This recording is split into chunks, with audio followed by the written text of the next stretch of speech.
Hello, good morning. लोकांची सकाळ भक्तिगीताने होते, माझी सकाळ अशी सूदिंग साऊंडने होते. सकाळी सकाळी भविष्य उजळवायचं सोडून चेहरा उजळायला घेतला आणि उरलेला अंगाला फासला आणि मस्त तांबडी चांबडीवर डान्स केला.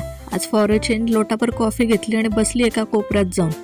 मस्त फ्रेश झाली, चेंज केलं, बघितलं तर उलटा टी शर्ट. म्हटलं जाऊ दे, गेट रेडी विथ मीच्या ऐवजी गेट नॉट रेडी विथ मीचा ट्रेंड करूयात. हे पार्सल आलं, ओपन करून पाहिलं तर मस्त कर्टन्स होते.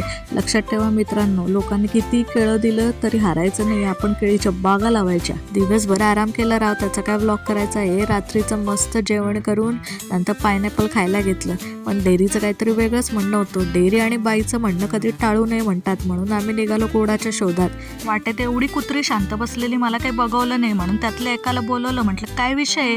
त्याने नमस्कार केला आणि त्याची व्यथा सांगितली. त्याला म्हटलं ये तुला कान मंत्र देते, बाळा राडा करणं आपलं उद्दिष्ट आहे. आणि मला हाय करता करता हा संता बाबा खाली पडायचा बाकी होता. गोडाच्या शोधात या बेकरी जवळ आलो आणि या डोरवर पुश लिहिलेलं असताना पुशच केलं. म्हणून हा बाबा एवढा खुश झाला की काय विचारू नका.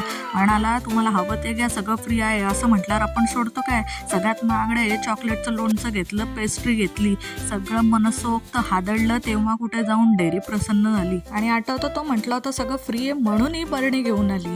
आता या बरणीचं काय करायचं हे नेक्स्ट व्लॉगमध्ये कळेलच. बाय.